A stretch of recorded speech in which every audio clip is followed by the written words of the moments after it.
Hello, everybody, and welcome back to the Sanderlanche podcast. Today, we're going to be talking about chapters 58 and 59 of The Way of Kings by Brandon Sanderson, wherein Adolin hangs out with some of his friends, then Dalinar and Elhokar and Sadeas watch a duel while discussing The Way of Kings. And in Kaladin's chapter, he experiments a little bit with his powers after they get told that they will be on bridge duty all the time from now on. They get to be on bridge duty during the day and work in the chasms at night, and it'll be awesome. So he decides that he's got to figure a way out of that. I'm Data, and discussing these chapters with me today is Joe, Jack, and Jamie. So hang on to something, everybody. The Sanderlanche is about to begin.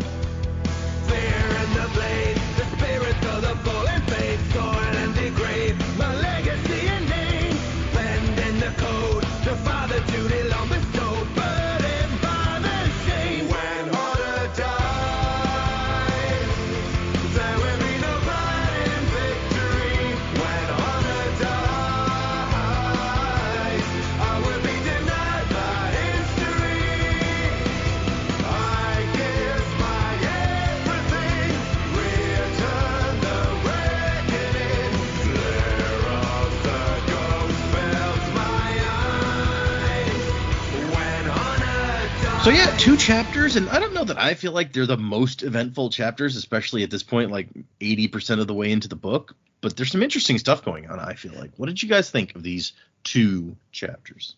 Well, I was really bummed out at first when it was Adolin in the first chapter, and I was like, oh man, this guy again. We're going to hear more about his girlfriends, jeez. Yeah, exactly, and we did hear more about his girlfriends, but this one seems all right, I guess. No, actually, I was pleasantly surprised that he's actually like thinking some things through. I think I wrote this moment down because I was like, this is like a watershed moment, and he's not quite an idiot in this moment. He's like, oh, he has like an epiphany. He's like, oh, that's why my dad wants us to stick to the coats. It like means something. And like when he has that moment while walking to his duel, I'm like, yeah, dingbat. Like there's a purpose behind it. He doesn't do it just because he thinks it looks cool. It's like there's a reason that it exists. Who knew? Like, yeah, exactly. So like at that point I was like, okay, maybe this guy's not such a bastard.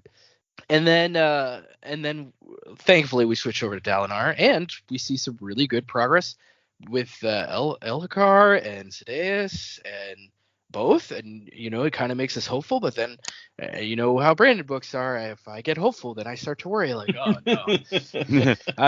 Things are starting to look up, which means things are about to start looking down. So I was a little hesitant to be excited about this, especially then moving into the Kaladin chapter, and he's starting to understand how to use his powers, and he's got, they get some bad news, but it seems like he's got some kind of plan. So then again, it's like things might be looking up, but then also I'm scared things are going to start looking down. So, it's a roller coaster of emotions. But I actually did really enjoy these chapters. They almost came face to face with the Chasm Fiend, which was scary.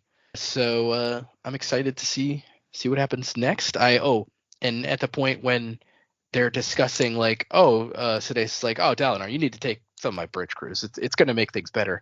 I literally wrote down finally, because I was like, this is how that we get the thing that we said is going to happen. It's going to happen. So hopefully it will happen. Yeah. What are the odds that it's not Kaladin's bridge crew that ends up with Dalinar? The fact that they're now having to do it every day, it seems almost impossible that it's not going to be at some point. Right? Yeah. Even if it doesn't happen the first time, like if it goes well and they keep doing it, eventually I feel like it's going to happen. Unless they all escape before that happens. Oh, that's true. That would be a good thing, right? Yeah. I don't think that's what's going to happen, but, a man can think, maybe. A man can dream, can't he? That man can dream. I invented the Finglonger. But you're right. It's a roller coaster of emotion, these Brandon things, and it's still it's a big book, right? So there's still time for ups and downs. But I'm just like, we're entering like the final fifth of the book with these chapters. There's not that much more times for Brandon to go like, oh, is it gonna look up for us? No, it's not. Yeah, come on, Brandon, figure it out. He's Get figured your it shit out. together.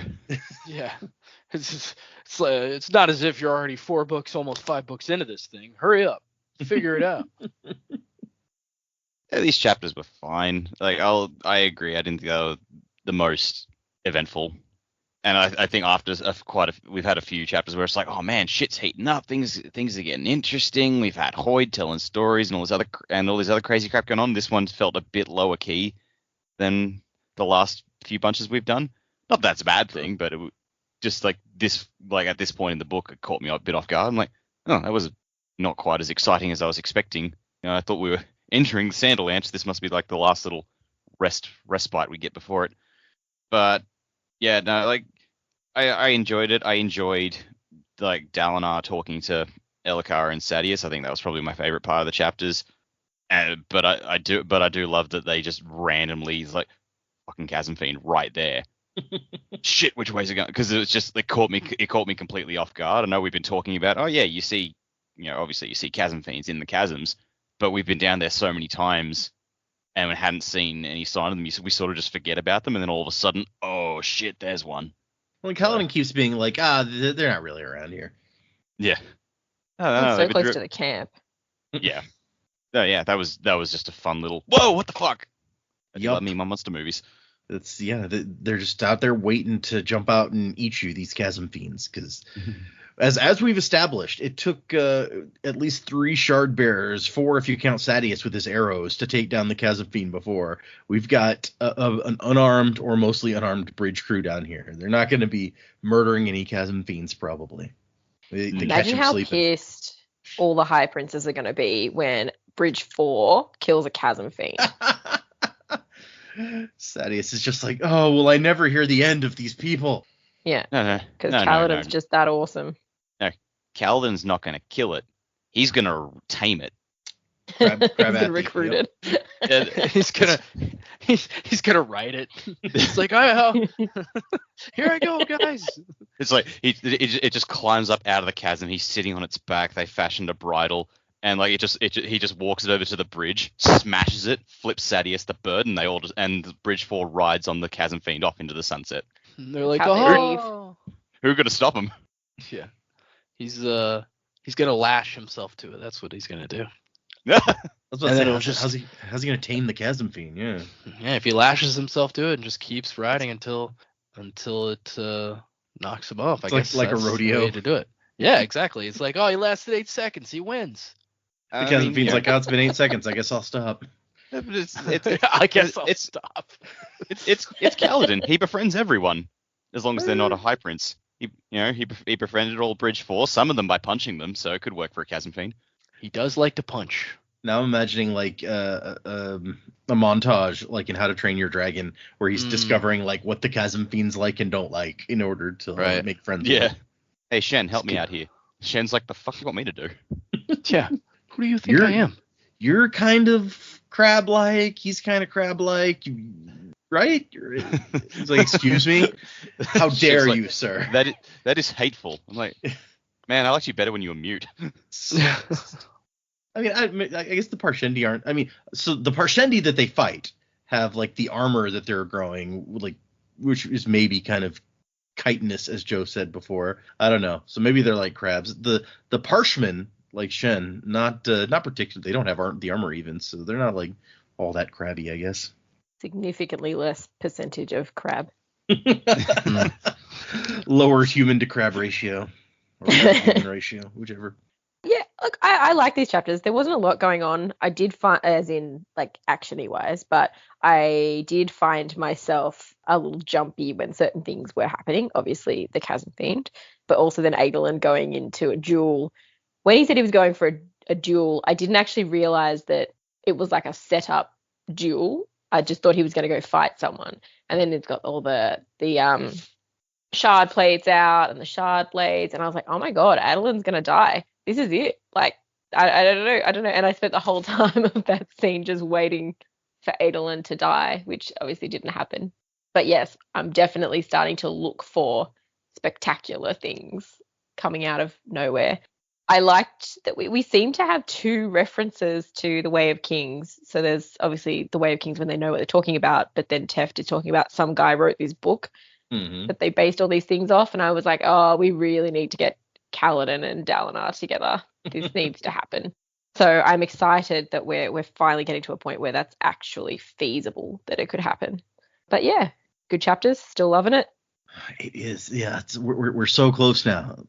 Like, I mean, like Joe and Dak both brought up that, you know, we're getting Dalinar's going to maybe have a bridge crew with him. Maybe this is our chance. So you're right. We're on the verge, which of course means that Brandon will pull the rug out and be like, and then they never meet at all, and that's the end of the book. That's the end of the series. And Kaladin and Dalinar never met. The end.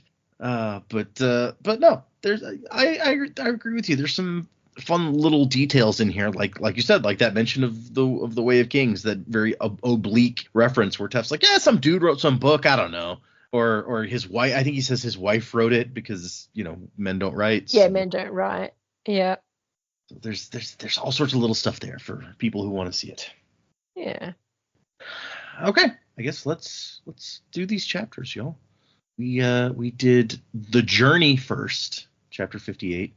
And this one is a creepy one. I mean, not that the epigraphs aren't of people's dying words aren't mostly creepy, but I'm not even sure how to pronounce this one. It's Reshepir, the Midnight Mother, giving birth to abominations with her essence so dark, so terrible, so consuming. She is here. She watches me die. So, it is creepy. All right, my man. That's thanks for that one. Maybe that has something to do with the symbol heads who are watching people. Oh, that was referred to in this one too. Yeah, I was wondering if anyone was going to mention that. Yeah. Yep, forgot immediately. Yeah, that was okay. Well, now we've got some other characters we need to get together. Yeah, right. Like there's something, and these are far apart characters. Like, okay, there's something going on that's similar between the two of you. Okay. Yeah. Okay. Yeah. We'll get there. Maybe get into there. Yeah, more when we get there. And I like Adolin starting out the chapter with like, I have a serious loathing of being wrong. And I'm like, I feel you, Adolin. Me too. And he's drinking yellow wine. He's allowed to indulge today because he's not on duty. But that doesn't mean that he doesn't have to wear his uniform, apparently. And I like this discussion about, like, doesn't everyone hate being wrong? And Adolin's like, well, I know some people who must love it, given how often they are wrong. I don't know why else they'd be wrong so often if they didn't love it. Such a stuck-up thing to say. Right? And then Danlin, his new girlfriend who likes Avramelons or whatever, she's hanging out, drinking with him and his buddies. And she has a thing where she likes to match her wine to her outfits. That just seems like a lot of effort. I guess it's just whatever color outfit you pick that day. That's the only color wine you drink that day. So it's not that much effort, but it is a little bit quirky. Because we haven't established, like, we've heard of several different colors of wine now, but we don't really know much about them. In this chapter, we know that there's a yellow and a violet, and I think we've heard of like blue and orange before. I mean, there seems to be a nice spectrum. Yeah, so, the wine rainbow. The wine rainbow. You call over your what do they call the wine guy at the restaurant? The sommelier. Yeah. Call him over and you're just like, so what color is good today? We have this truthberry wine. Ooh, fermenting truthberries now. That's to die for. The jam's better. And then another guy's just like, oh, wrongness is funny because it gives me people to make fun of. It's like, I'm perfect. Like that guy. And if everyone were like me, who would I make sport of? Good old Toral. I don't like this guy. Toral is apparently from High Prince Aladar's camp, but Adolin has acquaintances or friends in like all the war camps. Like he knows people. And they talk about Sadeas, like, why didn't he move against my father? And people have got theories like, oh, maybe nobody's theory is maybe Sadeas is just a good guy. Their theories are like, oh, maybe like he was wanting to get into a stronger position, or the timing wasn't right, or this or that. No one believes Sadeas has friends. No, and knowing Sadeas as much as we do, I'm not surprised. But not that guy. That guy's got no friends. That's why he's sad. Yes. I know why you're Sadius. Oh boy. What are we doing? What are we doing here, guys? Oh, that's where you draw the line. Oh boy. Too far. We've gone a, Hunter's totally okay. we've gone a bridge. A bridge too far. Too far. Oh. Wow. Somebody stop us, please. It's getting so punny in here. Yeah. Hey, we're all parents. We can all make those jokes. It's true. True. It's an interesting exchange where Danlin's like, well, I know that I'm new and I don't know anything about what's going on. And Adelin's like, oh, you're always saying that you're ignorant. You're one of the most clever women that I know. And it's as she hesitates, looking oddly annoyed for a moment. And then she's like, oh, you shouldn't say stuff like that when a woman is attempting humility. And he's like, all right, humility. I forgot that existed. Yeah, that's a thing people are. I'm not that. Oh, yeah. And she's just like, I mean, maybe Sadius just doesn't want to start a war. Maybe that's why he held himself back. And everybody's like, no, that's not it. No, that can't be it. But then people start ragging on Dalinar. Toral's like, I mean, the Blackthorn's reputation's not that impressive lately. And when Adolin gets upset, he's like, hey, don't be tiresome. I didn't mean it as an insult. And Adolin has to point out, it's like, well, he's been winning lots of victories. He saved the king's life, like, from a giant monster. I don't know what more you people want from him. And they're like, well, you're the one who was complaining you wanted him to change. And Adolin's like, you know what? I don't know that I do anymore. Like, I saw him save Sadius's life and be a super badass. And, maybe he's okay. And he kind of tunes out for a little bit. And then he hears the woman being like, man, I wish he would step down. And Adolin's like, wait, what? What was that now? And they're like, oh, we were just seeing if you were paying attention. No, really, what were we talking about? And they're like, you don't think everyone is not aware of what happens to your father during high storms, right? People are saying he should abdicate because of it. And Adolin, who does not want to become High Prince, is like, no, that's dumb. And Danlin, at least, his girlfriend, is like, yo, you're right. Although I do wish you could talk him into easing some of these foolish restrictions our camp is under. He's like, oh my gosh, I've tried. You have no idea. But right now, Aelin has to go off to a duel. He's dueling Bright Lord Ressi, who's from High Prince Thanadal's camp. Like, there've been some provocations from Thanadal, and this might serve to shut his mouth. So that's Aelin uses his dueling to make the other High Princes shut up. I guess that's a way to do it, maybe. He doesn't seem sure it will work, so maybe it's not a way to do it. And this is where it's his way, darn it. It's his way. He's walking through the outer market, which is the area outside of any individual camp where there's a marketplace. And so nobody's exactly in charge of it. So anybody can visit here. And that's why you meet up with your friends from other camps out here in the neutral territory. And this is where he comes to his realization as he's walking through the market that Joe mentioned, where it's just like, he realizes that, it's like, why does my dad always make everybody be in uniform? And then he notices that, because the guys who aren't in uniform, officers from other camps, you can't tell the difference between them and regular people, as opposed to if something goes wrong, look, there's Dalinar's troops. You can find them easily. Now that I've figured out my dad's not a complete crackpot, maybe he's onto something. Maybe I should actually consider some of what he said. Who would have thought? Who would have thunk it? And he's like, oh, but that doesn't matter because we're not going to be attacked. So, but what if it's not just about the Parshendi? And he notes that, as he walks down the street in his uniform, people can see his rank. Nobody, bumps into him or cusses at him or, tells him to get out of the way. They make way for him. And he's like, oh, no, this is good. He's like, maybe this isn't about protecting from the Parshendi. Maybe it's about not treating a war zone like a festival. Maybe it's about treating war with the gravity it deserves. Oh, and then we cut to Dalinar. Can't believe it took my dad going crazy to figure that out. Well, and I like at the end of that section where he's like, I think I understand now. And then the section ends with, disturbed, he hurried on his way. It's like, I'm deeply disturbed by this realization. But we cut to Dalinar, who is from memory reciting some passages from the Way of Kings, where the king who wrote the book, walked from Abamabar to Urithiru. And Sadius is like, okay, where are those places? I need context if you want me to be impressed by this. And Dalinar's like, yeah, I don't actually know, but given how the story is told, I assume that it must be a very long distance. I just love how Sadeas gets so confused. It's like, but he's a king. Why wouldn't he ride a horse? It's like, well, the point is the journey. But wouldn't the journey be more comfortable by a horse? He just doesn't get it, and like, Yeah. God, Dalinar is a more patient man than I. I mean, he's not wrong. The journey would be more comfortable on a horse. Yeah, But a You horse. wouldn't learn anything on that journey. Learn about riding a horse. like You it should already really, know how to ride a horse. That's true. Yeah, that's a fair point. it really is just like Bandit trying to explain something to Bluey, and it's like, I'm trying to teach you a valuable life lesson. I don't want to learn a valuable lime lesson. I want ice cream. Yeah, Sadeas just wants ice cream, Dalinar. He does. Oh my God, that makes Ellicott bingo. Yeah, no, actually, I kind of see it.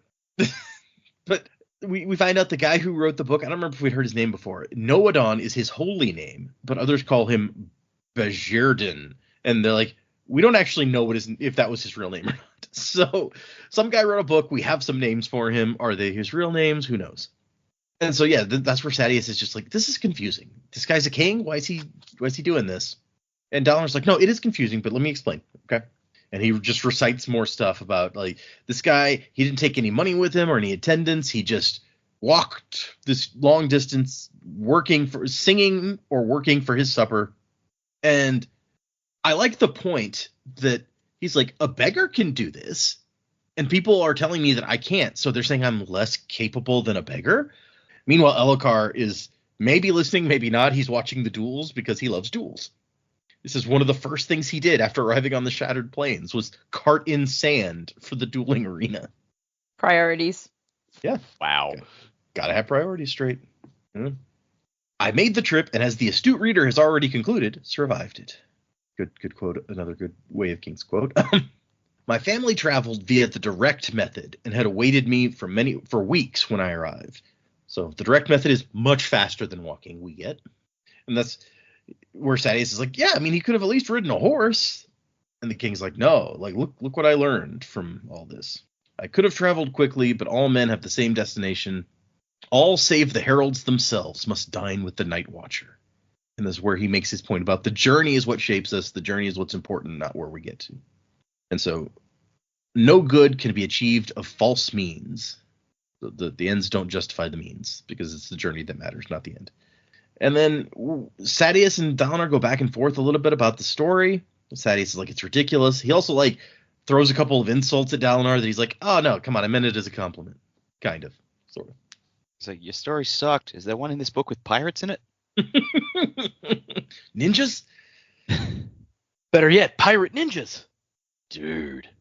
And Sadeas, he's like, he walked all that way just to prove that he could. Like, this is dumb. But Sadeas likes his comfort as he is then like, can we get an awning set up or something out here? Like, it's hot. Why do I got to sit in the sun? And Elhokar's like, I like the sun. I spend too much time locked away in those buildings. This coming from Mr. Like the outside world is trying to kill me. Right, yeah. I do like the note here. It's like, we're having some wine, but it's the morning, so we're having yellow wine. I'm like, what? That. Yeah, Yeah, like, what happens if you drink a red wine in the morning? That I mean, it it's just not wouldn't socially do. acceptable. Yeah. Mimosa's a morning wine. All right, touche. Yeah, there you go. And so he insults him a couple of times, and he's like, you've always been emotional. It makes you genuine. It can also get in the way of level-headed thinking, but as long as it continues to prompt you to save my life, I think I'll live with it. I suppose by definition I would have to, wouldn't I? Which that's another clever little thing. Sadeas can be cool when he wants to be. He's got some good lines. Yeah. Yeah, it's like, again, as much shit as we talk about Sadeas, and will continue to do so, he's no Straff. Yeah.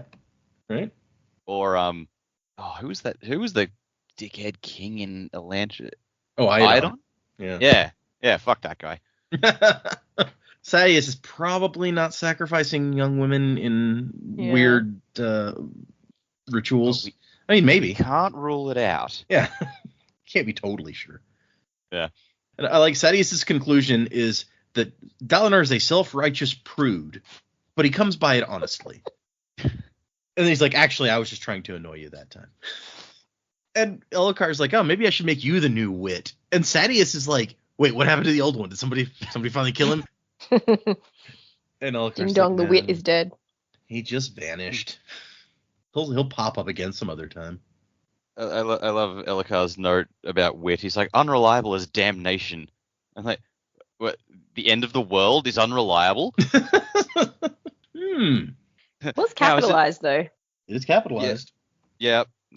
So could be. Again, I think we mentioned like could be a shard, but I can't imagine. Like they mentioned, odium was the worst of the shards in Hoyd's letter. And like, would damnation like really be better than odium? I don't know. I read it as like unreliable as hell, basically. But Yeah. that may just be my read on it. Yeah, no, that's fair. Maybe just because it capitalized, it threw me a bit. Yeah. Is it the apocalypse today? No. They delayed it. Fuck. Unreliable. Yeah, the apocalypse hasn't happened yet, so clearly you can't rely on it. Yeah.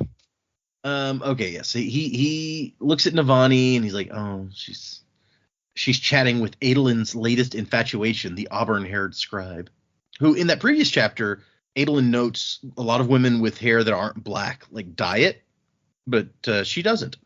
She's been around a little while now, hasn't she, Danley? Yeah, well, a little bit.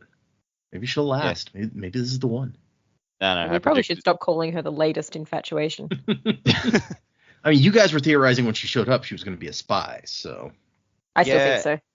Yeah. I still don't like her. But also like here it's like, oh, Navani's talking to her again. Like Navani's like there's that whole thing about getting her the melons. It's like, what's Navani's interest in this girl? Is she spying for Navani? Making sure like Adolin's like being kept in line? Well, I think we assumed it was the Sadius plant, but it could be a Navani. Interesting. You guys have been suspicious of Navani like since she showed up too. Like there's something more going on with her. Yep. One does not simply show up to war. And then Sadius is mad because High Prince Vama has shown up and he's wearing orange. Ugh. I think Brandon has an issue with orange. This is not the first time. It really does. This isn't even the first planet. Yeah, exactly. It says like it's not even a burnt orange. And I'm like, does that make it better? If it's a burnt orange, like it's still very garish from what you've described. Sadius is like, ugh, red and orange, not even burnt orange, a blatant eye-breaking orange. I agree. I don't know that burnt is better, but not in this context. And he's like, oh, great, he's sitting right across from me. I'm gonna have to stare at him this whole time. And Downer calls him out on judging people by how they look. And Sadius makes a point that it's like, actually, you judge people by how they dress more than I do, because if they don't dress like the way that you think they should, then you like look down on them. And Downer has to be like, oh, geez, that's kind of true, isn't it? And they have a whole fashion discussion where he's like, oh, Downer, yeah, you're wearing the uniform. That never goes completely out of fashion because it's like useful. But the men having a fashion speech. Come on, real velour. Real velour. Yes, exactly. Have you ever felt real velour? And so now it's time for Adolin's duel. That's what they're here to see. Adolin comes out and he's going to go up against a guy with his shard plate painted yellow, which also feels kind of garish to me, but whatever. Yeah, but no one points it out, so clearly, Brandon's fine with it. That's what we've learned over the course of this podcast. The two things Brandon hates most in the world are horses and the color orange. Yeah.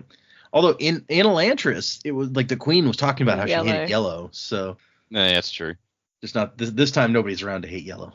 I feel like though having your shard plate as yellow could be quite useful on a battlefield, so it doesn't seem as like out of place. Who's got Sadius is green is his shard plate, I think. I think red is his shard plate. Green is like his banner color. Okay. Yeah. So it would make sense to be able to tell them apart. Yeah, that's fair. Yeah. Versus having to wear sunnies around people that you're sitting with in the bar. Interesting comparison. Okay. All right. So they're gonna have a duel, and this duel is gonna go until one of the plates on the armor is broken, which is apparently a common way to duel in between shard bearers. We find out that some duels can go to like multiple plates broken, but that can get dangerous. So, and we watch this fight and find out a little more about these stances we've heard about. Ressi is using stone stance, and Adolin is using wind stance. And basically, Adolin has more like a more nimble sort of free-moving attack against this guy's like more powerful blows. Which Dalinar says you don't need that much power with a shard blade because on a battlefield, the shard blade tends to just like go through people. It does help against other shard bearers though. And in the end, Adolin wins, and the guy goes off kind of pissed off. Yep, Adolin just beat up badass C-3PO. Yeah. And Elhokar says that Adolin's good. He's better than my dad was, better than you, Uncle. And Dalinar's like, yeah, this is what he loves. Not like war, not fighting, just the dueling. It's like his thing. But Adolin, because of the codes, his dad's insistence he stick to the codes, he can't duel for rank. So that makes others underestimate him and agree to duels when they probably are not good enough. We also find out that there's a whole thing where, like, the king, it's a tradition, the king lends his plate and blade to people who don't have it for an outrageous fee if they want to duel with it. And I see how that nobody feels likes icky. that. Yeah, Yeah. right. Somebody else using your stuff. How dare you bleed on the royal shard blade? And then after the battle is over, or the match rather, they start having a talk about like, do you really want to abandon the war, Dalinar? And he's like, Dalinar gets a chance to make his whole explanation where he's like, what I would do, I do want to leave, but not because like I'm scared of battle. I think that we need to stabilize Alethkar. We need to secure it, make sure the high princes are loyal to this kingdom, and then we send people to figure out why the Parshendi killed Gavilar. I still wonder if maybe it was like the assassination was initiated by miscreants or rebels among their own people. We ask for repayment, maybe their own king for us to execute. And he has this whole like plan basically that is what he would do to do the stuff right. And Elhokar's like, wow, that actually all makes sense. Why didn't you explain it before? Because you had a hissy fit. Yeah, right. And he's like, oh, these are some good thoughts. And Sadeas is like, you wouldn't really, Your Majesty. And he says, this last attempt on my life has me unsettled. And this is Elhokar's like, they're trying to kill me. They'll see me dead. And he says, I wonder sometimes if we aren't chasing after the 10 fools here. The assassin in white was a Shin. And Sadeas is like, well, the Parshendi took responsibility for sending him. He's like, well, yeah, but they're savages, easy to manipulate. Maybe it was a perfect distraction, pinning the blame on them, and we go off to war for years, not noticing the real villains. Which, I mean, actually, that's something that you guys have even brought up before. Like, maybe the Parshendi weren't really, although Seth says in the opening that the Parshendi told him what to do. But it does seem weird, and we still don't know anything about the Parshendi's motivations. So yeah, I mean, I think it's still possible. I was sort of toying with the idea during the week that maybe the Ghostbloods were behind it. They got the Parshendi to do it on their behalf. But then thinking about that doesn't really make sense because like why wouldn't the Ghostbloods just, you know, they've gone to all this trouble to track Seth down after the fact, find him and get him back into the murdering. If they had control of him to start with, why would they give it up? do we know that the Ghostbloods are who's got Seth murdering people, or is that just... We suspect. Okay. I didn't remember if there was some proof of that I was forgetting. No, but I think we were all just saying like we're pretty sure it was them.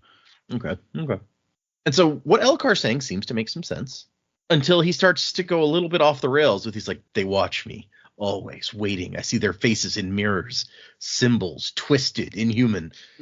That doesn't sound great. Sounds kind of like he's seeing some Shallan type stuff. Yeah. Mm-hmm. Yeah. So what does that mean? He's crazy. Like, Shallan can't even like see them.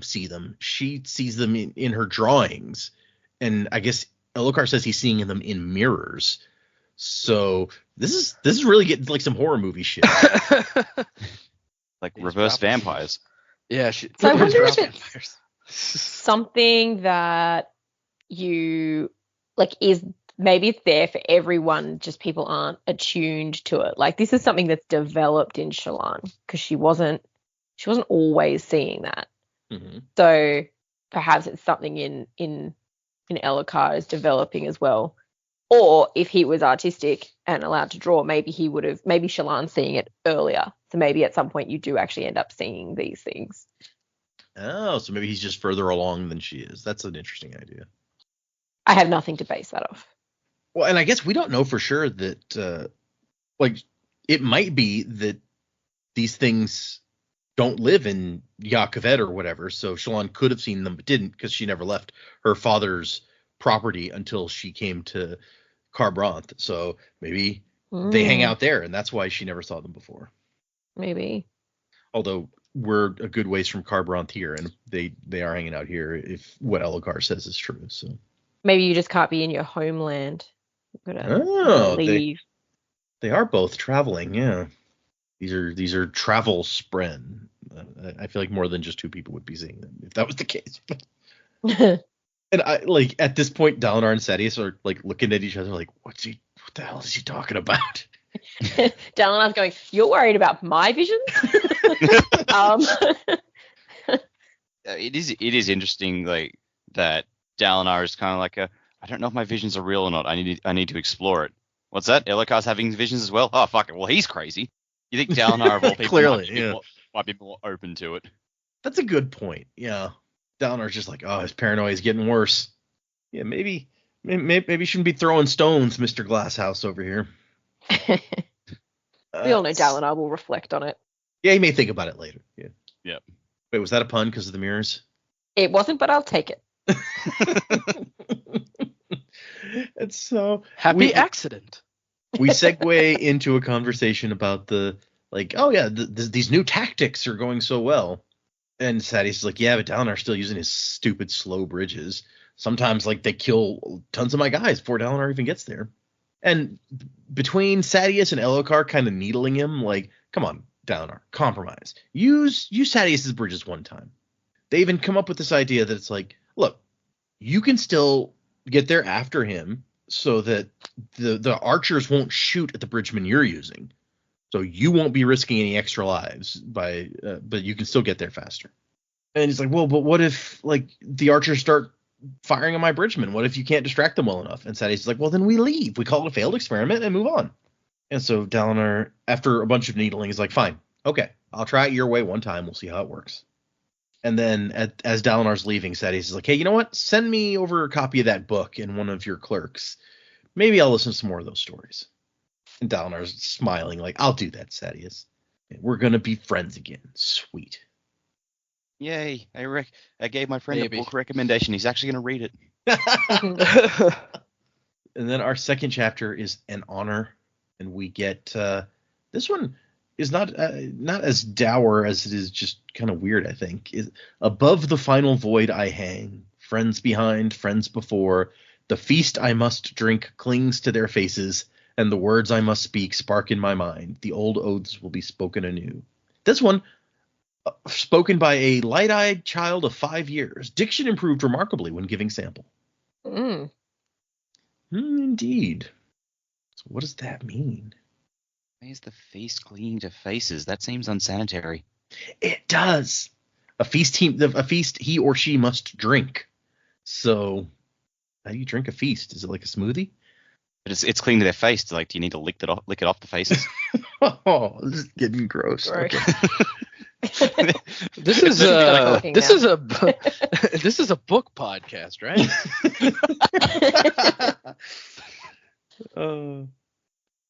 So we cut to Kaladin and Lopin and Teft hanging around inside the barracks in the dark with some spheres, and Kaladin is trying to figure out how to get the light out of the spheres.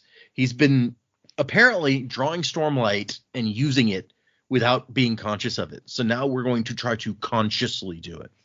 And apparently he's been doing this. I think he says he spent a week staring at spheres, trying to get the light out, and it's not working. And Teft's like, I don't know, maybe you don't want it badly enough. I want it as badly as I know how. And Calvin's like, maybe you're wrong about me. Maybe it's all a trick of the light. And he's like, sticking a bag to a barrel was a trick of the light. Okay, well, whatever. And Teft's theory is like, you're like a baby making his legs work for the first time. At first, it just kind of happens, and you slowly figure out how to do it on purpose. You just need more practice. And he's like, I've been doing this for a week. How much practice can it take? And Teft's answer is like, well, clearly more than you've had. Which, yeah, I guess that's true. You like Teft. Duh. Come on, use your brain. He's sassy. He is sassy. Sassy characters are the best. And Kaladin retorts was like, man, why am I even listening to you? You've already said you don't really know shit. And he's like, well, okay, I don't know how it works exactly, but I have an idea about how it's supposed to work from the stories. And he's like, The stories say that the Radiants could like fly and walk on walls and move great distances in a single heartbeat and make stone melt by looking at it, command sunlight. These are a lot of cool powers that these Radiants had, apparently. We got fucking Superman over here with like a million bajillion powers. And Kaladin's like, that doesn't even make any sense. If they could fly, why would they need to walk on walls? And Tef's like, I don't know. I didn't meet them. I mean, we've seen Seth walk on walls, so at the very least, we know that you can that is a power some people can use. We've seen some of the Radiants jump out of, drop out of the sky, haven't we? From That's true too. Yeah. Dalinar's vision. So maybe they just all get a different power. I mean, we saw a bunch of them drop out of the sky, so obviously it's not like everybody get. But I guess if you've got 5 powers, then you're gonna people, and you have like 100 Radiants, then obviously more than one person gets each power. But yeah, okay. Yeah, but they have different divisions of the Radiants when they were coming, because they talked about there was like 10 groups and they only met 2 of them or something. So maybe each division had a certain ability. Yeah. So each order, there were 10 orders, and we know one of them that was talked about was the Windrunners, and we saw guys drop out of the sky and decided maybe that was the Windrunners, so maybe they're the ones that can fly. Although we've now established, I think, earlier that Syl was like, Kaladin, don't you want to do this stuff like the Windrunners did? So, I don't know. Because he doesn't seem to have flying powers. He does have powers to stick stuff to other stuff. He has glue powers. He's from the glue order of Radiants. Slashing powers. I mean, it's well established. That's true. We thought it was Seth.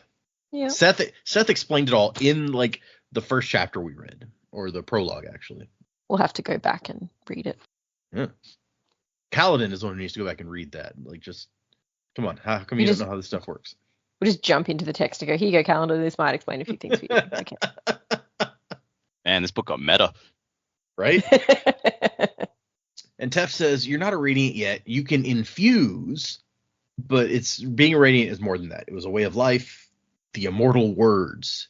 Life before death, strength before weakness, journey before destination. It was their motto and the first ideal of the immortal words. There were 4 others.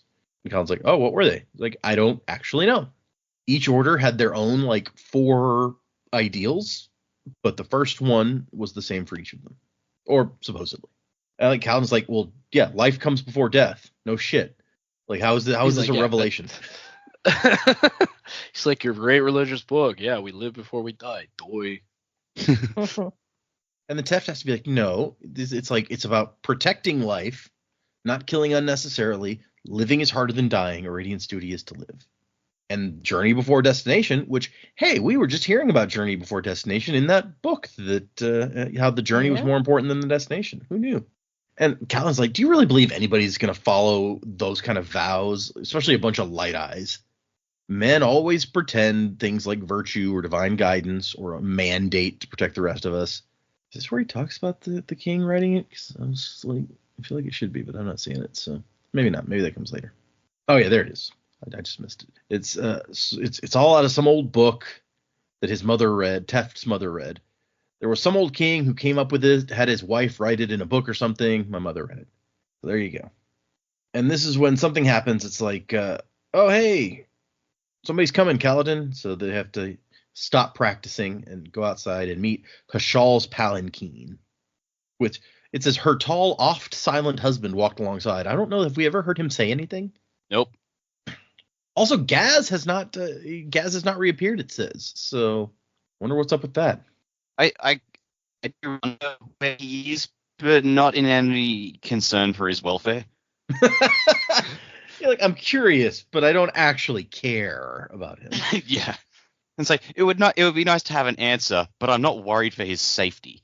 Poor Gaz. What did he ever do except be a huge asshole? Really, he just managed to get intimidated by Kaladin a whole lot. So yeah, he was better off wherever he is. He was just a really a pretty pathetic dude who got into some gambling debt and used that as an excuse to punch down on people like less fortunate than him. Kind of an ass. Yeah, fucking Gary, man. Yep, fucking Gary. And so they show up, and Bright Brightness, sorry, no, I almost said Bright Lord. She's a woman. Brightness Hashal is like, you have such a well-trained band bridge leader, so efficient at bridge runs. My husband has made a decision. Your men are so good at bridge runs. You are a model to the other crews, so you will be on bridge duty every day. And I like he actually asks her about Gaz. Like, Gaz hasn't been seen for some days. Is he well? And she says no. And No. that's all. He is not well. Well, Gaz is dead. Maybe. We haven't had a Yeah. chapter called Gaz, so I don't know. Or Gaz is dead. I had to go back and make sure that we didn't have a chapter called Gaz. I don't remember. No, I don't think so. So much for the card you read from. Yeah, right. And so anytime there's a bridge run, they're going to be going on the bridge run. She's like, yeah, your team is just too good. We have to use it. And you get to sleep during the day, just on call in case there's a bridge run. You'll wake up and run the bridge. And then at night, you go down into the chasms and work because we have to send torches down with you anyway. So why not? Doesn't matter if it's day or night down there. And he's just like, he has nothing that he can say to this. She tells him to consider it an honor, and that's it.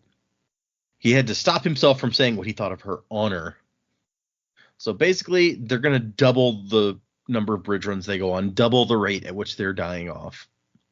And like Lopin says, it's not fair. And Callan's like, yeah, we're bridgemen. When did you think fair applied? And Lopin's like, what do we do, Gancho? He says, we go to the chasms like we're scheduled to, and we get some extra sleep tonight because we're going to need it. And they need another few weeks of training before the men will be ready. But we don't have a few weeks. Because with Sadius and Colin working together, runs happen nearly every day now. And one bad run could wipe us out. Does Sadius have a last name? That's an interesting point. I mean, I would guess Sadius is his last name because we know Colin is Dalinar's last name. Yeah, but like even when like Dalinar, his former BFF, is talking to him, he calls him Sadius too. It's true. Is Maybe he's one of Sadius those like guys who just goes Cher by or it. Yeah. Zendaya? Yeah. Absolutely. Such fashion sense. Yes, he's very His fashionable. name. It's true. He's very modern. Yeah. Was it the modern Major General? Okay, yeah, Sadius is Cher.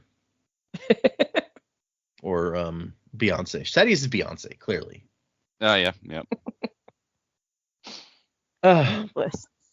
And so Kaladin has gotten so upset in this discussion that he's luminescent again. He was still holding that sphere from earlier, and he's sucked in the light somehow. And Syl shows up when they're like, how did I do it? What happened? Syl pops in. She's like, you breathed it in. I saw it. You were mad. You drew a breath, and the light came too. And Teft is like, what are we going to do? We're all going to die. And Kaladin says, I'm going to do something about it today. And tells Syl to go find some Parshendi corpses, which is a little bit ominous, but it just gets weird as it continues through this chapter. He has Teft take over, and he's going to go look at these bodies. And Teft's like, oh, you want an escort? Because of, chasm fiends? And Callan's like, the Light Eyes kill all the chasm fiends who come this close to our side. Besides, if I did run into one, like, what difference would some extra men make? Which is, that's the better point between those 2 points, I think. And so they find some dead bodies, a lot of dead bodies. And he starts to feel bad about his plan to take Bridge 4 and leave, because he's leaving all of the other bridgemen behind. And he's like, look, I can only be responsible for so much. I have to save Bridge 4. I can't save everybody. And the voice in his head is like, well, I mean, if you leave, who will fight for them? Nobody cares for them. And then he does the thing with the light. He somehow manages to take a breath and seemingly intentionally breathe in the light. And once he's holding the Stormlight, he doesn't need to breathe, which is useful. And so he's like all juiced up on Stormlight, and he runs and jumps, putting his feet up on the wall because he's going to try to run on the wall. And he bounces off and falls to the ground. Yeah, you got to Classic. start somewhere. It's that classic scene from many superhero origin stories where they try to use their power and it fails hopelessly. Yep, exactly. Up and away, web. For some reason, Fly. I'm thinking of the montage from Shazam where he's trying to figure out how to fly. Oh yeah. And I like Syl's like, what was that? And he goes, me being an idiot. And she's like, I don't think you're ready for that yet. Don't be so risky. If you die, I go stupid again, you know? And he's like, oh, okay, I'll keep that in mind. Maybe I'll remove dying from my to-do list for the week. I don't know about your previous captains, but I intend to do as little dying as possible. Signed to paper. Signed to paper, exactly, yeah. And he finds some Parshendi corpses. And so, I like Syl's like, this is morbid, Kaladin. As if she hasn't been helping him find corpses this whole time while they're looking for stuff to salvage. But it does get more morbid, so, you know. I was like, they're not simply looking for corpses this time. Yeah. Rumors in camp claimed the Parshendi took the wounded humans away and ate them. But rumors also said they left their dead not caring for the fallen, and we know that's not true. Definitely not. But Kaladin finds actually a really nice, beautifully ornamented knife on one of the Parshendi bodies. It's lined with glyphs that he didn't recognize. And he starts trying to cut some of that armor off of the corpse. And he's like, this is really different from human physiology. Like, this armor is like attached to them with ligaments and stuff. But there wasn't a whole lot of blood because it's already pooled in the dead body. And so basically he just cuts away the body armor and the head armor plate that the Parshendi has. And Lopin comes up in the middle of this while he's like sawing at the skull. And he's like, man, you don't like them at all, do you? And Lopin has brought him an armored leather vest and cap, like spearmen use, and a medium-sized wooden spearman's shield. Finally came a series of deep red Parshendi bones and some rope. And Lopin's like, you haven't lost your wits, have you? Because if you have, I have a cousin who makes a drink for people who've lost their wits, and it might make you better, sure. And instead of disagreeing, Kaladin's like, well, I mean, if I lost my wits, would I say that I had? And Lopin's like, I don't know. Guess it doesn't matter if you're crazy or not, because if you're crazy, you're the good type. I like you. Not the killing people in their sleep type. This guy's pretty good. I love Lopin, or the Lopin, because he's the only one. And so he puts the breastplate, he brought the breastplate over to the leather vest and tied it onto the front with some leather straps. And then he does the same with the cap and the helm. So he's like making a set of armor out of the Parshendi armor. Like he's gonna try to sneak into camp wearing Parshendi armor. I don't. And then he uses the straps to tie the bones together and attach them to the front of the shield. Which, yeah, this is getting real messed up. And then he tells Syl to lead us to the short chasm. They'd figured out the best spot to like stick stuff to the bottom of a bridge, where it was the most shallow chasm and right near Sadeas's war camp. And this is where Lopin suddenly like cuts off and is breathing all or he grows pale and he freezes in place. And Colin's like, wait, what? And then he hears the scraping. There's terrifying. Yeah. There's a grinding sound. The scuttle. Yeah, no, not like that. He hears a grinding sound and looks, and there's something enormous moving in the chasm. And but it's moving away. So that's good. Don't move. You can't see us if we don't move.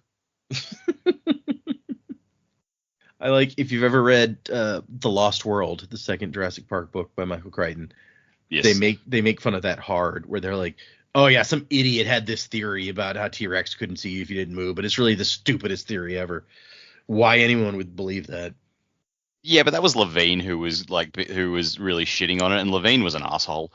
Yes, he was just completely full of himself and thought he was better than everybody. So it does make sense for the character. It's like I don't like this theory, therefore it is the stupidest fucking thing. Yeah, he thought that pretty much everyone was dumber and beneath him. But... Yep.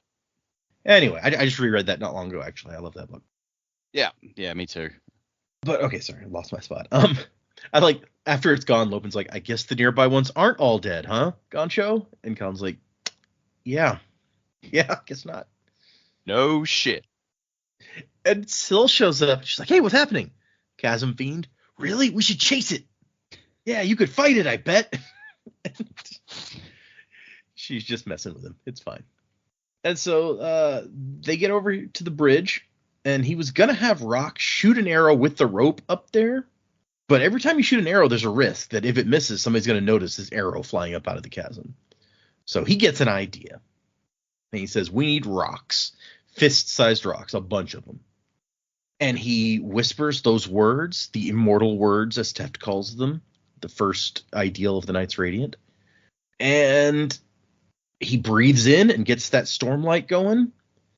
And he says that he feels like a storm in me, or he thinks that. He doesn't talk because he's holding his breath while he's got all this stormlight in there.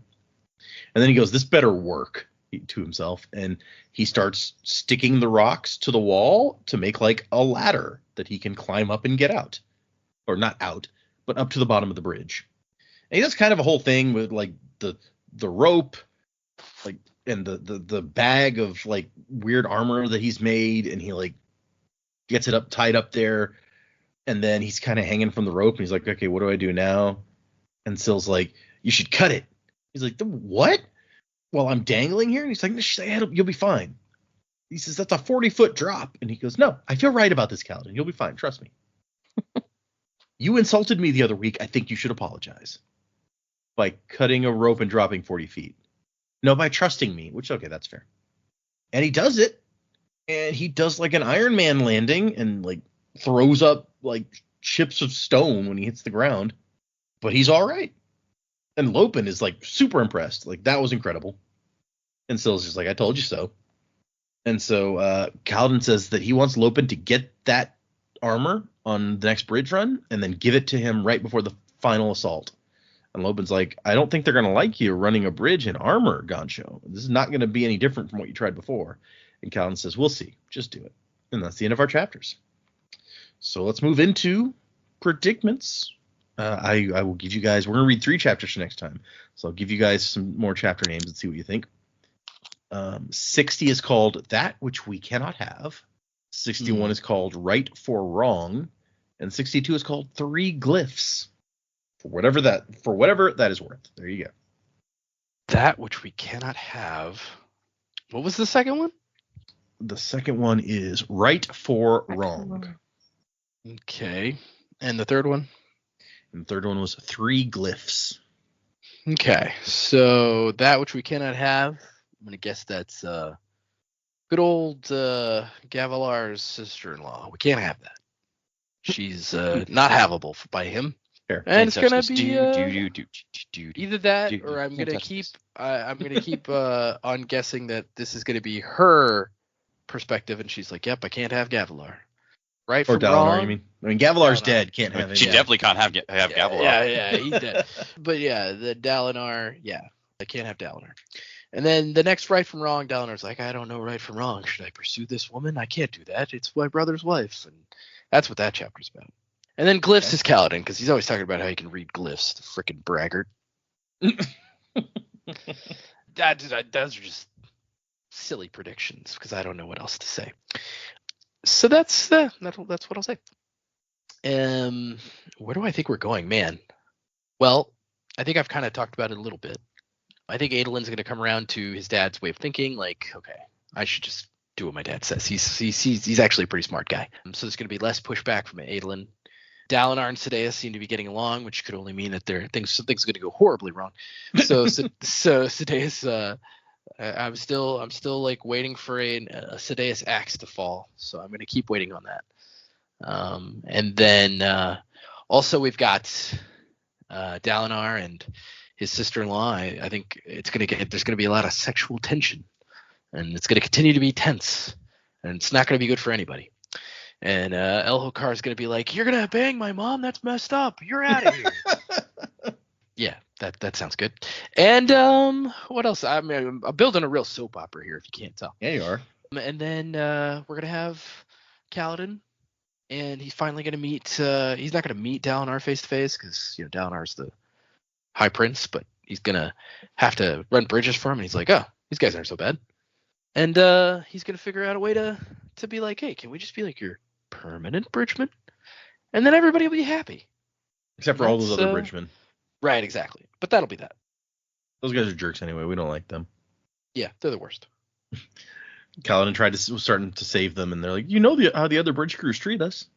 But yeah, okay, I feel like it's almost low-hanging fruit at this point, since we spent the whole beginning of the episode talking about how, like, maybe this is where finally Kaladin and Dalinar meet. But yeah, it is a completely logical conclusion to draw. I do like this thing where you're like, Sadeas and Dalinar, I'm waiting for the axe to fall. They can't end up being friends at this point. Yeah. So no friendships, no. what kind of axe could that be then? If there's an axe to fall. Sidaeus is like, Elhokar, he's trying to bang your mom. Get him! Freaking narc. Okay. He just says to the king, "Get him," and the king's like, "Ah, I'll get him." Get him. That was your idea. Get him. Okay. Classic. Brennan, nanny. Watch the new one. It was pretty. Yeah. I got an 18-month-old. Kind of hard to get to the movies these days. Yeah, it is. Hey, if you ever want to go out, we can watch them for a while. Yeah. We live right near you. It's true. That is a thing. Honestly, I'm trying to gather my thoughts. I don't really have much for predictions. Like those chapter names don't really give me too much. Yeah. Yeah, I have no idea what Kaladin is gonna do with this armor on a bridge run. Like, I do feel like this, like, we're finally gonna get that bridge run where he meets Dalinar. But I spent last week talking about how I think that'll all go down, or the week before. I don't, honestly, I've got nothing this week. I'm just like, all right, let's just let this play out, because there wasn't a lot of events this week, Right. So it didn't really give me much new to work with. I agree with Joe. There is definitely a Sadeas axe that's going to fall. Maybe he's going to read the book and just like, this is bullshit. I don't care. And Dalinar's like, friendship ended. How dare you not like the book I recommended you? Yeah. But yeah, like I'm really not sure where it's going to go. Okay. That's I feel like that's a good place to be 84% of the way through the book. You're still like, oh man, what's going to happen? How many chapters are there? There are a total of 75 chapters and an epilogue. Okay. We're doing 62 next week. Okay. Yeah, so we're getting there. Yeah, so so we've just still got a dozen chapters even after next week's episode. Yep. There's still room. We got There's 5 always episodes after this one. Always room for Sanderlanche. Yep. 5 episodes after this one, so they'll start getting a little bit bigger. It was a real shock to everybody that Sanderlanche happened in the epilogue. The whole thing. Okay, so what do I think is about to go down? I think that which we cannot have is going to be a conversation between Dalinar and Adolin. Oh.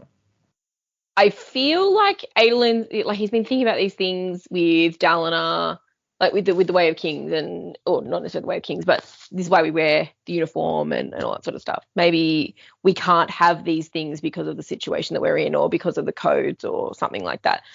I feel like they're going to have a conversation together, which is going to be that heart-to-heart before something bad happens to one of them. You know, it's like the last conversation they have that they don't realize is the last conversation they're going to have.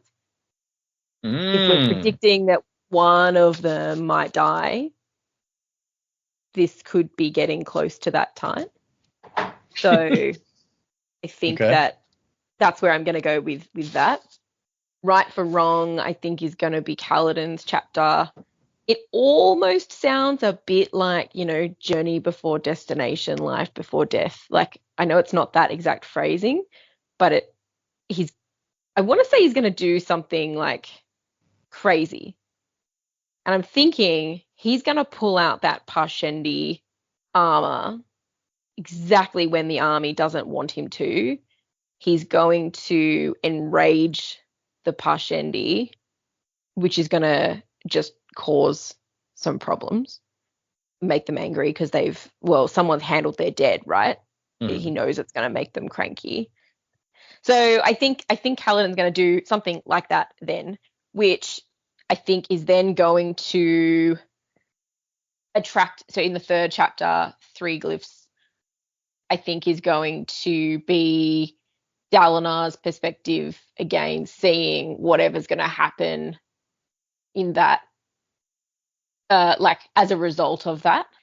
Refresh my memory. Were there some glyphs or something on the blade that Kaladin pulled out, or Yes, he said that they were Something. glyphs he didn't recognize. Yeah. Yeah. So I'm wondering if there's 3 glyphs there he doesn't recognize, but maybe Dalinar does, Mm. which he's really interested in what's going on with the Parshendi to learn more about them. And maybe there's something that he's seen before, maybe in one of his visions or something, which is going to be the catalyst for then he needs to talk to Kaladin, because where does he have this stuff from? I think we've got to move in that storyline of figuring out what's going on with Dalinar. Obviously, we've got the story of what's happening with Kaladin. They need to talk to each other. And I think just simply being a bridgeman is not going to be enough, because Dalinar is not going to be looking for a bridgeman to talk to. And Kaladin doesn't want to talk to a Light Eyes. So, especially when they're trying to get things off the bottom of bridges and stuff like that, I think it's going to have to be Dalinar is going to notice something Kaladin does, or Kaladin's done then something really bold, like put Pashendi bones on the front of the bridge or something, like, which would really upset everyone else. Mm. So I think that's where we're going. That's my prediction for where we're about to go. Bold, I'm going to go with my volcano level theory. Hoyd is Noadon. Ooh. Okay. Don't have a lot of Nice. evidence. It was just a gut feel. I think it was all the talk about being a beggar.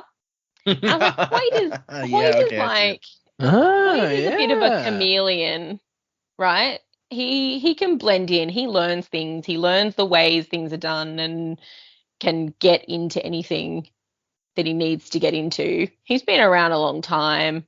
I was trying to think about what we thought Hoyd was in relation to like all the shards and Adonalcium and all that sort of stuff. And I can't find somewhere that I think I'm really happy that he sits. But this is something that he could reasonably be, I guess. And he's obviously invested in a lot of what's happening with the shards and all that sort of stuff. But I think there was a reference as well about stopping to sing a song or play some music or something like that too. And I was like, we just saw him do that. But he's quite heavily invested on being here. Yeah, he turns up everywhere else, but it's all part of the bigger picture. Whereas I feel like he's got a tie to this planet. So that's my volcano theory going to sit in the background thing. And we'll see what happens over the next couple of books. Because I'm sure we're not going to find that out soon, if ever. Probably ever, but like it will probably be a long time away. Okay. Well, this is an interesting theory. I mean, he's been around a long time, and maybe he's been around here a long time for all we know. So yeah, that could fit. It's a cool theory, yeah. I like that. And there's also isn't there like a podcast called Finding Noadon? Following Noadon. Following Noadon. So that kind of, if they're doing the same kind of thing we are doing the Cosmere stuff, they could be following Hoyd through the Cosmere. So that's a cool Possibly. idea. I like that, Jamie. I also like what you said, because I think that in all the theories about how Dalinar and Kaladin are going to meet, we haven't talked about much the fact that Kaladin's not likely to walk up and try and want to have a conversation with Dalinar. I've heard really good things about you. Yeah, you seem like a top bloke and someone I'd really like to know. Like, that's not going to happen. No. So yeah, it's like Dalinar would have to initiate this conversation in some way. Yeah. But Kaladin's always doing impressive things, so maybe it's not that hard a buy. I don't know. He does tend to, like, when people who outrank him come a calling, he doesn't initially go out of his way to antagonize them. So like if Dalinar came up and spoke to him, it's like a hello, High Prince, I'm not going to piss you off straight away. Yeah, not until you say something that I'm going to retaliate to. I don't think he'd go straight into, oh, hey, I'm gonna battle you. Like I don't think that would work. I think he'd hear him out, and I think Dalinar, as he comes to Kaladin, would have to say something that would be like, hang on, I actually need to have a conversation with you. Something's got to pique Kaladin's interest to go, we need to swap some information. That makes sense. Okay. He'll come up and be like, where did you get that blade? Where did you get Pashendi bones? Like, there'll be something. I mean, I feel like Kaladin probably wouldn't want to answer that question either, but yeah. There'll be something that will trigger the need for a conversation. That's fair. something would have to happen. You're right. It's not if they just happen to be in the same place at the same time. Kaladin's not gonna be like, so hey, what's it like being High Prince? Fun. Mm.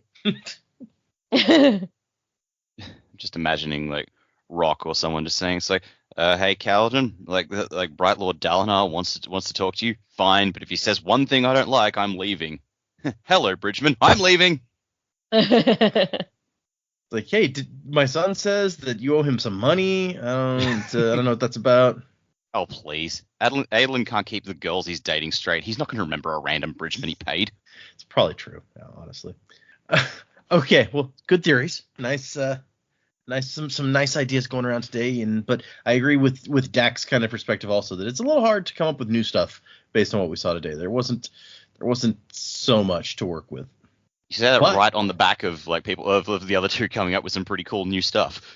That's true. You're not wrong, but I mean, really, it's I think the one thing that we were working with was like, hey, here's an opportunity for Dalinar and Kaladin to meet, which is something that we've been theorizing since like we found out both of these characters were on the Shattered Plains. Yeah. Okay, let's move into. We actually have several emails and 2 new patrons today. So Joe, bring up your patron thing list while I'll do some emails first. It's called a fairing list. Guy who runs the Cosmere podcast. You know, I don't want to get technical. You know, it's okay. The first one is from Becca, and Becca, her email is titled Dragonsteel Prime. Hi everyone, longtime listener here. I continue to love listening to your podcast and the amazing predictions about what will happen next in the Way of Kings. I've fallen a bit behind because of the whirlwind that is life, but hope to catch up quickly.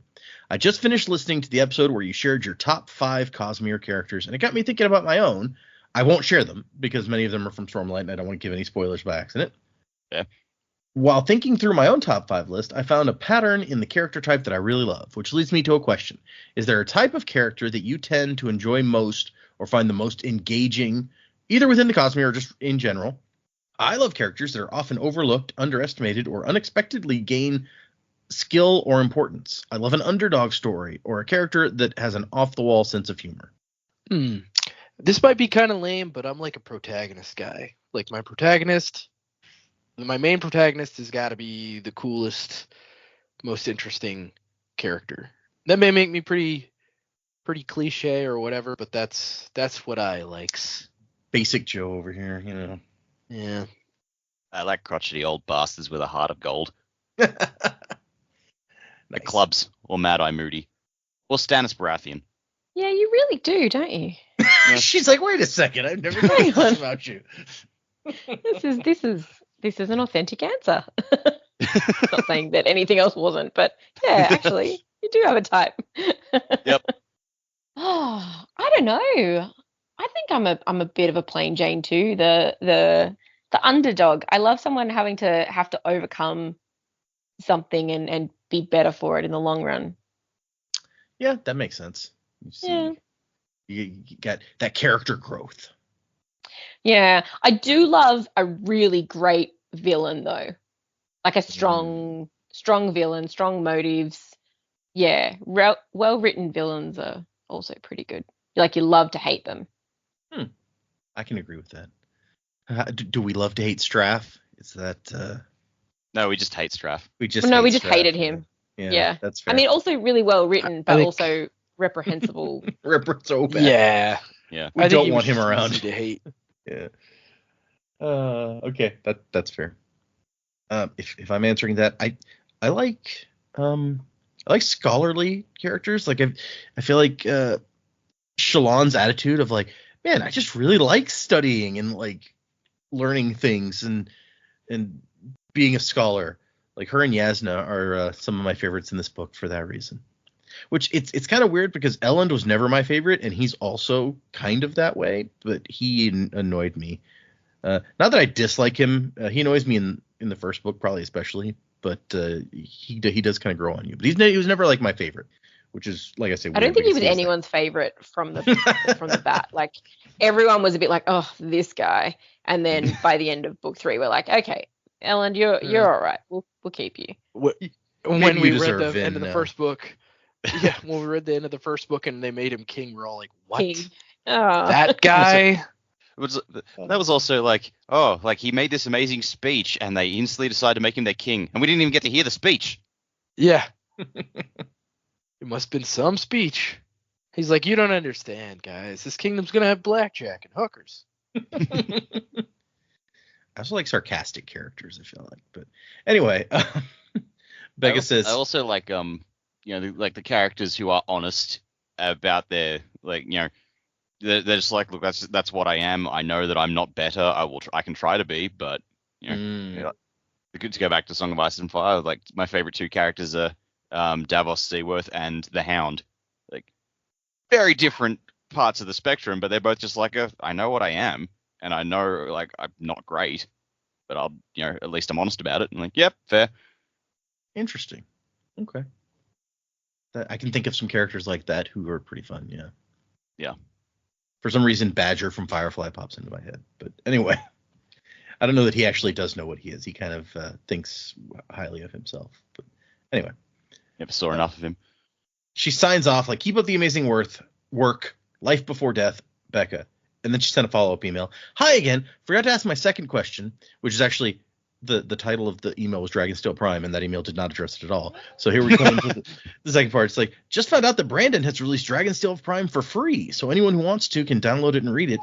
It's not canon, but may give fun insight or connection to the Cosmere. Do you think you'll add it to the reading lineup someday, or is it there just too much other Cosmere literature to get through?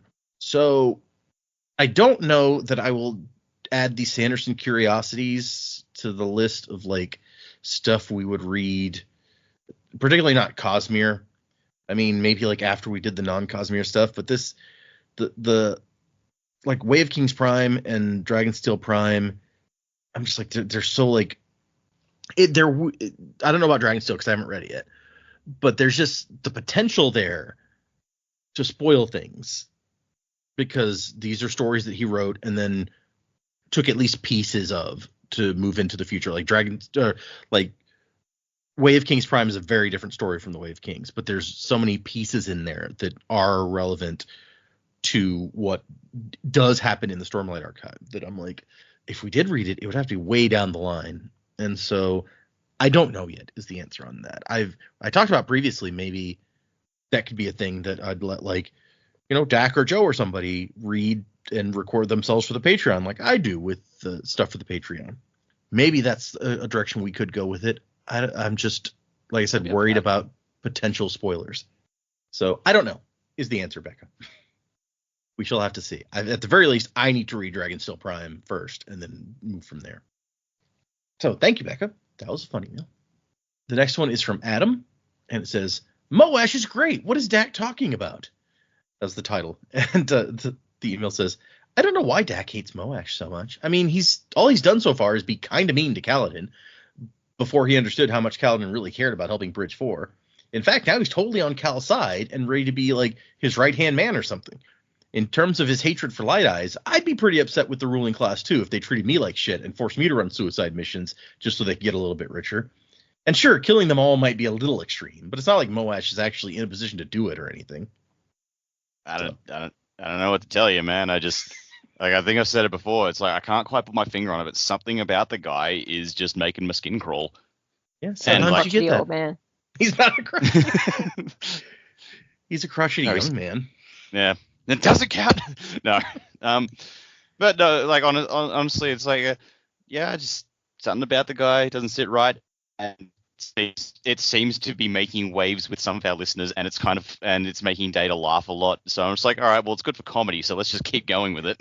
Yeah, same thing with Spook. It's you got to intensify it just so it keeps being funny. Yeah. Also, I mean, but we're all pretty clear that Spook is the worst, right? Like, I mean, yeah, I don't even understand how that's up for debate among listeners. Like, he's awful. I remember at the start of Well of Ascension where like Spook showed up and you're just like, oh, he learned to talk. Maybe he thinks that'll make me like him. Wrong. I like the implication that if all we have to do is wait for Moash to get older and then Dak will like him because he'll be a crotchety old man. Nope. Not gonna happen. Oh, so thank you for Adam, leader of the Moash fan club, for your email. Is it a big fan club? I actually have no idea. Yeah, me either. Like, are we gonna get like weeks upon weeks of hate mail because I hate Moash like we did for Wayne? Could be. The next email is from Corinthian. It says, sad that I'm caught up. Morning, crew. I've been listening to your podcast for a while and have been enjoying hearing Dak, Joe, and this must be a typo, Jamie. It says Gamey. It's not the worst thing I've been called. Going through for the first time, and it brings back great memories of myself going through these books.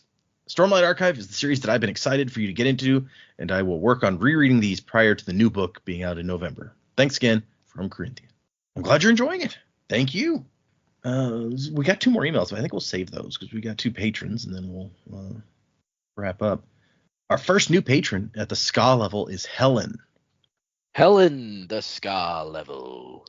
Let me see. Helen, for you, my friend, you can be an archivist like our good friend Sazed. Well, Nice. He was everything, but Yeah. that's the thing he did the best. That was his jam. Yeah, he jammed on archiving. Nice. Thank Not you, to be Helen. confused with jam. Not to be confused with being addicted to jam like Captain. Right. Yeah. Let's be very clear. No one was addicted to jam That we know of. that we know of in that series. We don't actually know Say's stance on jam. He could be That's true. He could be a stalwart jammer. A jammer. And our second new patron is at the misting level, Leviathan. I pronounce it that way because it looks like Leviathan, but with an N in place of the V. So Okay. Leviathan. Well, Lenny. I feel like Leviathan, because you remind me of Leviathan, you have to be a Gasper. The Leviathan summon from Final Fantasy. Nice. Okay. Yeah. I like it. All right. Thank you, new patrons. If you guys want to check out our Patreon, by the time this episode goes up, the final episode in my reading of Defiant will have, because I just today finished editing that and put it up to go up Tuesday. So this will it'll be almost a week later when this episode comes out. And hopefully I will have started something new. I haven't actually started recording anything new yet. Don't know for sure what I will read next. I thought maybe Long Chills and Case Dough, but now we've got Dragonsteel Prime out, and I kind of want to read that. So we'll see. Maybe the first episode of whatever it is will be out by the time you hear this, and you'll know before me what I'm reading. But so if you want to check out my first reactions to various Brandon books, that's and the Possum Hunter special episode that we did, that's also on the Patreon. Check out our Patreon. You can find it on the Sanderlanche podcast or patreon.com/the Sanderlanche. Check it out. If you would like to send us an email like these folks did, the address is thesanderlanche@gmail.com. You can find us on Instagram and X and Facebook and various online places. We are, as I said, we're reading 3 chapters for the next one, 60, 61, and 62. And then I think there's only one more episode where we will read 2 chapters. Let's see, I'll look here. 3 chapters, 4 chapters, 2 chapters, and then 3, and then 5 for the last one. So, and at the end of this episode, we are 84% of the way through the book. So we've got 16% of this book left, you guys. We are So close there. yet so far. Yet so far, yet still more than a month away by the way that we record episodes. And after that, we move on to something else. Who knows? Music by Miracle of Sound. I don't remember if I said that. I'm half convinced that you do we're moving on to something else because you haven't figured it out yet. Oh, I outlined everything long ago. Although I do actually need to add in some books on here. Part of the reason I haven't added any of the secret projects, I don't remember, is because there's going to be times I decided where we'll decide, do we want to read a certain secret project in between a couple Stormlight books? So maybe that's why I'm saying this, because I'm going to give you guys the option when we get to the end of this, like, read one of these things, or maybe not. We'll have to see. It's just fun for me to keep these guys in the dark too, listener. That's all that I'm doing. It really depends on I'm in the how this dark. book finishes. Oh yeah, yeah. Because if this is a massive cliffhanger, I'm going to want to go straight into the next book. That's fair. Yeah, I mean, we had this conversation after. All right, if the Lost Metal is heavy spoilerific, do you guys want to wait until after we've done other books? And it's like, no, we want to finish the series with these characters we've been following for the last few months. Yeah, and yeah, there's I could definitely see that. Like, well, we've already been doing Stormlight, and I want to find out what happens next. But I figure it's more likely, like, after 2 or 3 of these giant Stormlight books, that you guys might be like, we're ready for a break from Stormlight for a minute. Yeah. So we'll see. We'll see what happens. But thanks everybody for listening. Thanks to our patrons and the people on the Discord. If you want to check out our Discord, you can send me a message. Somebody just sent a message on Patreon the other day saying, hey, give me a link to the Discord. Or you can find it on the link on our website, www.thesanderlanche.com, if you want to chat on the Discord. Remember, 3 chapters for next time, and Wasing to the Time of Next. Colo? P.S. Fasher. Crabs ahoy? Have I done that one? I don't know. Ghost of the forest.